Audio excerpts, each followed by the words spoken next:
My wife cheated, and my daughter helped cover it up. Life often takes unexpected turns. But mine spiraled into chaos when betrayal came from the two people I trusted the most, my wife and my daughter. This is my story, one I never thought I'd have to tell. I'm Trevor Fruiten, a 45-year-old average guy. I'm not anyone's special decent shape, no six-pack abs, and a receding hairline that I've made peace with over the years. My wife, Michela, is my age. She has a slight tummy, wears glasses, and while she's not a supermodel, she was always beautiful to me. I say was because everything changed. Our daughter, Alai, is a 21-year-old college senior. She's smart, independent, and ambitious. Despite her headstrong nature, she decided to stay at home during college to avoid student debt. I was proud of her. Or at least, I was. While I worked hard to provide for my family, making sacrifices left and right, Michela and Alai enjoyed the comforts of a lifestyle I could barely afford. Michela drove a sleek luxury car. Alai had designer clothes and a nearly new sedan as an early graduation gift. Meanwhile, I stuck with my old F-150, held together by duct tape and prayers. I didn't mind. It was worth it to see them happy, or so I thought. Then everything began to change. Michela started to feel distant. We didn't talk like we used to. Little things like her laugh, her touch, and even her smile became rarer. One night, desperate to reconnect, I asked her, "Are you happy, Michela? Do you think we're okay?" Her response? Cold and dismissive. "We're fine. Maybe find a counselor if you're feeling off," she said before walking out of the room. I wanted to believe her, so when she said she was going to see a life coach, I held on to a glimmer of hope. Maybe this was the push she needed to reignite the spark between us. But the spark didn't reignite. Instead, it burned everything down. Michela became secretive, glued to her phone. Alai grew colder too, avoiding conversations and treating me like an annoying roommate. I chalked it up to college stress until one evening, while working late in the garage, I overheard something that would shatter my world. "Mom, just give Max a try," Alai said, her voice conspiratorial. "He's fun, and he might spice things up for you. Don't worry about Dad. He'll be gone next weekend. I'll handle everything." I froze. My daughter, my flesh and blood, was setting her mother up with another man. Who the hell was Max? And how could Alai be so brazenly involved in this betrayal? My blood boiled, but I forced myself to stay calm. Instead of confronting them, I devised a plan. That weekend, I told Michela I was going on a hunting trip. In reality, I asked a trusted friend to keep an eye on the house. What he reported back confirmed my worst fears. Photos showed Alai bringing her boyfriend, Jeff, and another man, Max, into my home. Jeff and Alai left after a couple of hours, but Max stayed. When I returned, Michela greeted me with unusual affection, her tone overly sweet. Alai couldn't hide her smug, knowing smirks. That's when I knew they'd betrayed me. For the next few weeks, I quietly prepared for what would come next. I updated my will, canceled our joint credit cards, and transferred my money to a private account. I rented an extended stay hotel nearby and began assembling my revenge, piece by piece. Christmas Eve finally arrived. I acted as though nothing was amiss, helping set the table and smiling through the awkward small talk. But I had no intention of letting the night pass peacefully. After dinner, I stood up to make a toast. "To family," I said, raising my glass. "And to honesty." My words hung in the air, and I could see Ally and Michela exchange nervous glances. I turned to Jeff first. "So, Jeff," I said, my voice calm but sharp. "Who's Heather?" His face went pale. "What?" he stammered, pretending not to understand. I pulled out my phone and played an audio clip of him talking intimately with a woman named Heather. Ally's expression changed from confusion to rage. "You lying piece of trash," she screamed at Jeff, slamming her hands on the table. Before Jeff could respond, I handed him a folder. "You've been served," I said. Inside were legal documents detailing a restraining order I'd filed on Ally's behalf, not that she deserved it. Jeff fled the house, humiliated.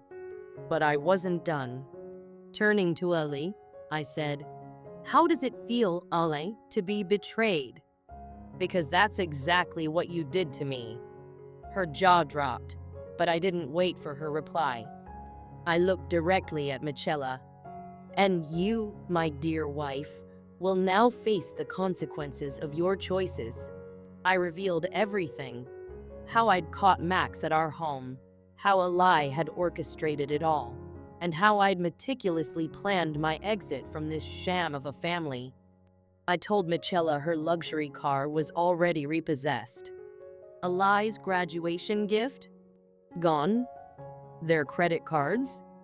Cancelled. Phones? Disconnected. Their belongings were neatly packed into trash bags waiting on the porch. Michela's face turned red with anger, and Ally's eyes filled with tears. They screamed at me, but I stayed calm. When Michela pounded on the locked door later, I shouted back, "Your new car is on the curb. Maybe Max can give you a ride. Merry Christmas." That night, they left with nothing but their humiliation. The next morning, Christmas Day, I sat alone in my quiet house. I ate reheated leftovers for breakfast and watched the snow fall outside. The peace was strange but comforting. For the first time in years, I felt free. The aftermath, I wish I could say that was the end of it. But Michela wasn't ready to let go. A week later, I heard a knock at the door. The sun was setting, and the bitter winter wind bit through my old trucker's jacket as I opened it just enough to see who was there. Michela stood on the porch, makeup free, her hair disheveled. She looked like a ghost of the woman I had married. "Trevor, please don't close the door," she said, her voice trembling. I folded my arms. "What do you want?" "I need to talk to you," she said. "Can I come in?" "No," I said firmly. "Trevor," she pleaded, her voice breaking. "I'm sorry. I can't explain my actions, but I need to try." I let out a bitter laugh. "Your actions? You mean sleeping with Max and dragging our daughter into it?" Her face crumpled. "Yes," she whispered. "You've already said everything I need to hear," I said coldly. She took a shaky breath. "Trevor, I've been seeing a therapist. I know I messed up, but I want to fix this. I want to save our marriage." I raised an eyebrow. "Save it? Where was this energy a month ago, Michela? When you were sneaking around with Max and teaching our daughter how to betray someone who loved her?" "I made a mistake," she cried. "No," I said, my voice steady. "You made a choice. And now you have to live with it." She begged me to reconsider, but my decision was final. It's been months since that night, and I don't regret a single thing. I've started rebuilding my life, focusing on my own happiness for the first time in years. Betrayal cuts deep, especially when it comes from the people you love the most. But sometimes, letting go is the only way to heal. Life doesn't always go as planned, but I've learned that peace is the greatest gift you can give yourself. Her face crumpled as I pressed on. Did you tell me the truth immediately? A day later? A week? Or were you just going to take that secret to your grave? That was the only time, she whispered, her voice breaking. One stupid mistake. Please, Trevor, don't throw away everything we had over this. Which mistake are you talking about? I asked coldly, my voice steady but laced with anger. Cheating? Hiding it? Involving your daughter in your lies? Michela recoiled as if I had slapped her, her lips trembling. Tears welled up in her eyes, but I felt nothing but a hollow ache in my chest. I hate you, I said, venom dripping from my words. I want nothing to do with you or your daughter. If you had kept your bedroom matters private, she would have never been involved. The weight of my words seemed to crush her. Some of the neighbors had started peeking out through their windows, curiosity sparked by the escalating drama. I could feel their eyes on us, but I didn't care. This wasn't about them. Michela wiped at her tears with shaking hands and begged, Please, Trevor. I'm sorry. What can I do to make this right? You can leave, I said flatly, my patience worn razor thin. Just leave. She lingered for a moment, her shoulders slumping as if the words physically struck her. But eventually, she turned away, her movements slow and heavy, as though she were dragging the weight of her guilt behind her. I shut the door firmly behind her, the sound echoing in the now quiet room. Sliding on my noise-canceling headphones, I drowned out the muffled sound of her soft knocking as it eventually faded into silence. 11 months later, I spent Christmas Eve alone in my modest one-bedroom apartment. The decision wasn't out of necessity, but by choice. Solitude had become a companion, a quiet reprieve from the chaos I had once called my life. After years of letting others dictate my happiness, I found comfort in simplicity. The air inside my apartment smelled of the homemade lasagna I had pulled from the oven minutes ago. Cooking had become a new skill of mine, not out of passion, but necessity. I had learned that reclaiming control over the little things was a powerful antidote to the storms left behind by betrayal. The aftermath of Michela's infidelity was a hurricane that had stripped me bare, leaving me with little more than my pride and a thirst for peace.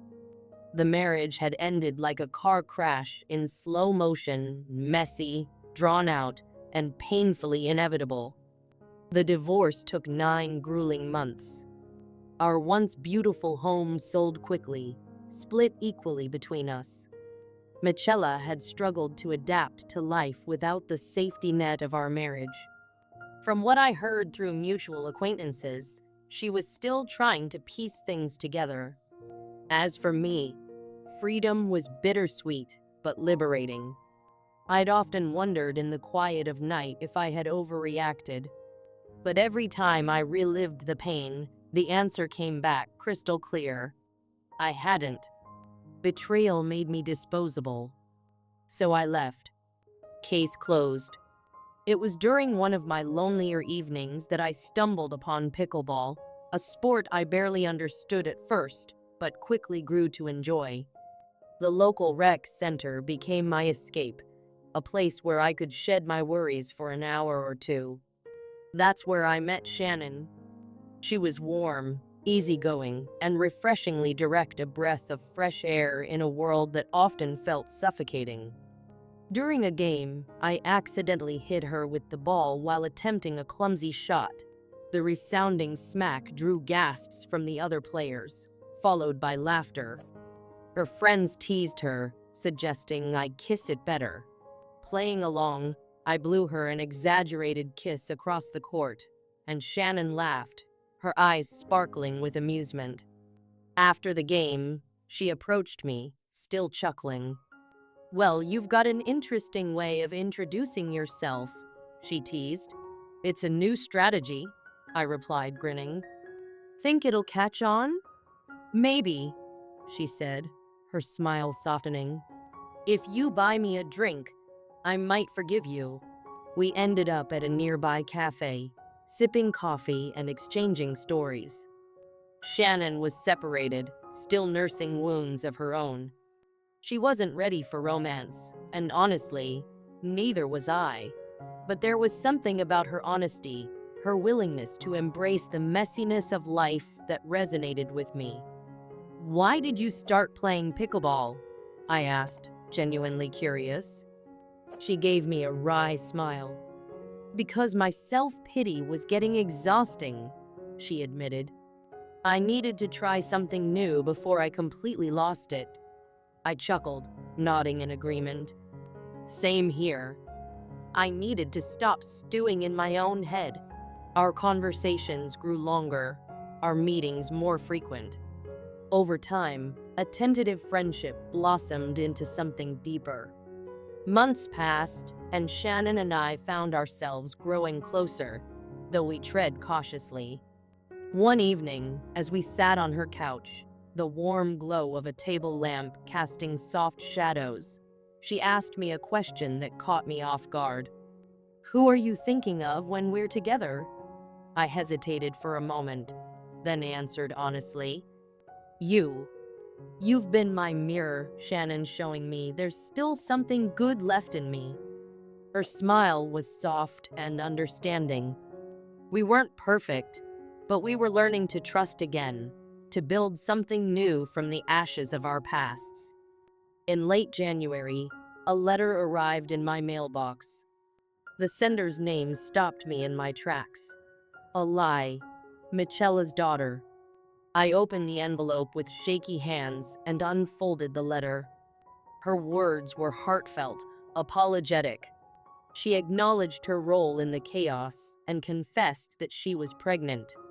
She wanted to know if I would be willing to be a part of her child's life. The decision weighed heavily on me. I wrestled with conflicting emotions for days. Alai wasn't my biological daughter, but I had been a part of her life for years. Could I set aside the pain and extend an olive branch?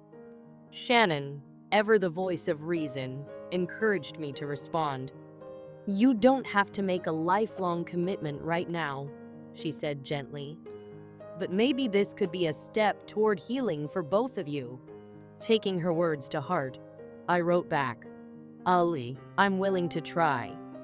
I'll never be the father you wanted, but I'd like to meet my grandchild. Please let me know when the time is right. A year later, on Christmas Eve, my apartment looked and felt completely different. The once bare walls were adorned with photos and decorations, and the scent of roasted turkey filled the air. Shannon, Ali, and I shared a quiet but joyful dinner together. As I held my granddaughter Bonnie in my arms, I felt something shift inside me. The sting of the past, though still faintly present, began to fade. Ali's tentative steps toward reconciliation gave me hope, while Shannon's warmth reminded me that second chances were possible. Life wasn't perfect, far from it, but it was mine to rebuild, one moment at a time. And for the first time in years, I felt at peace.